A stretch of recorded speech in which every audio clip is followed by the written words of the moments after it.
আসসালামু আলাইকুম। Digital IT নেটওয়ার্কে আপনাকে স্বাগতম। আমি রাশেদুল ইসলাম।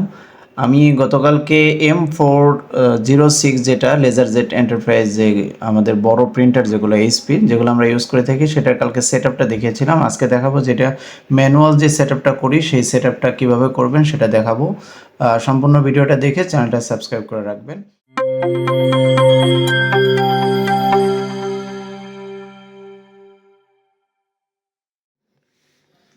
জি, এই যে যখন আপনি প্রিন্টারটা সেটআপ করবেন, সেটআপ করার পরে ইউএসবির মাধ্যমে যদি অ্যাড করেন তাহলে সর্বপ্রথম এখানে চেক করবেন অটোমেটিক যদি বাই ডিফল্ট আসে তাহলে তো আপনার জন্য ভালো। যদি বাই ডিফল্ট না আসে তাহলে এটা হচ্ছে আমার বাই ডিফল্ট চলে আসছে।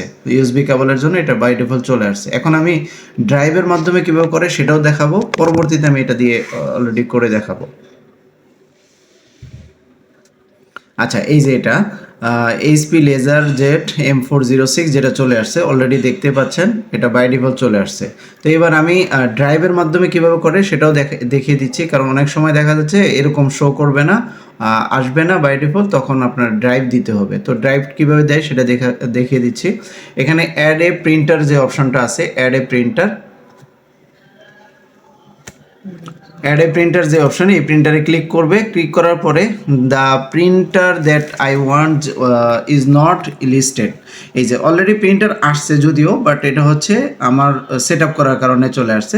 তো আমি এই ড্রাইভ দেওয়াটা দেখিয়ে দিচ্ছি। এখানে ক্লিক করব। ক্লিক করার পরে এই যে অ্যাড এ লোকাল প্রিন্টার ও network printer with manual setting, এটাতে চেকমার্ক দিয়ে নেক্সটে যাব। নেক্সটে যাওয়ার পরে এখানে পোর্টটা সিলেক্ট করতে হবে, আপনার পিসিতে কোন পোর্টের মাধ্যমে ওই প্রিন্টারটা অ্যাড করেছেন। তো আমার এটা USB 6 virtual printer port for USB, এটাতে আমি সেট করেছি, যার কারণে এটা ক্লিক করলাম। ক্লিক করার পরে নেক্সট দিলাম। নেক্সট দেওয়ার পরে এখন এই যে হার্ড ডিস্ক মানে এই আপনার প্রিন্টারের যেটা ওএস যেটা আছে, ড্রাইভ যেটা আছে সেটাকে এখানে সিলেক্ট করতে হবে। তো হার্ড ডিস্কে ক্লিক করলে এখানে আপনার ব্রাউজ করতে হবে, ব্রাউজ করে সেখান থেকে সিলেক্ট করে সেট করে দিতে হবে। তো আমার এখানে অলরেডি সেট করা আছে। তো এই যে আমার এখানে প্রিন্টারের ড্রাইভ আছে ডি দিয়ে, তো এটা আমি পুরাটাই ড্রাইভ এই এইচপি লেজার জেট M406 এর এই সিরিজের যেগুলো আছে সবগুলো এটার ভিতরে আছে। তো আমি এখানে ক্লিক করে আবার গেলাম, যে ডিতে ক্লিক করলাম, ওপেন দিলাম, আবার ওপেন দিলাম। আমার ড্রাইভটা যেটা সম্পূর্ণ এই প্রিন্টারের জন্য যে ড্রাইভ, এই ড্রাইভটা চলে আসছে। এখন ওকে দিলাম। দেওয়ার পরে দেখেন already HP laser jet M406 অথবা M407 যেটা PCL6 আমার ইয়াতে করা, সেটা চলে আসছে। তো এবার আমি নেক্সটে দিলাম। দেওয়ার পরে রিপ্লেস দ্য কারেন্ট ড্রাইভার, আরেকটা হচ্ছে use the driver that is currently install. আচ্ছা, ড্রাইভার দিয়ে যেটা আমি ইনস্টল করছি মাত্র সেটা, এটা। আরেকটা হচ্ছে রিপ্লেস, আমি যেটাতে অলরেডি দেওয়া আছে ওটার উপরে আমি আবার রিপ্লেস করতে চাচ্ছি। হ্যাঁ, ওকে, সমস্যা নেই। তারপরে নেক্সট দেওয়ার পরে আবার নেক্সটে যাব। এবার আপনার ওই প্রিন্টারটা ইনস্টল হচ্ছে, অটোমেটিক ইনস্টল হয়ে যাবে। তো এই পর্যন্ত আমি অলরেডি দেখিয়েছি। এটা ড্রাইভ কীভাবে দেবেন সেটা দেখালাম। এরপরে নেক্সট দিলাম, নেক্সট দিয়ে ফিনিশ।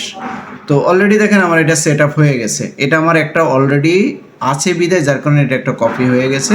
তো এটার সমস্যা নেই। আমি নেক্সটে আরেকটা ভিডিওতে আপনাকে দেখিয়ে দেবো যে কিভাবে ইন্টারনেটের মাধ্যমে যেগুলো আইপি সেট করে প্রিন্টার সেট আপ করতে হয় সেটা দেখাবো। আশা করি সেই ভিডিও পর্যন্ত অবশ্যই আমার ভিডিওগুলো দেখবেন, চ্যানেলটা সাবস্ক্রাইব করে রাখবেন। ভালো থাকবেন, সুস্থ থাকবেন। আসসালামু আলাইকুম।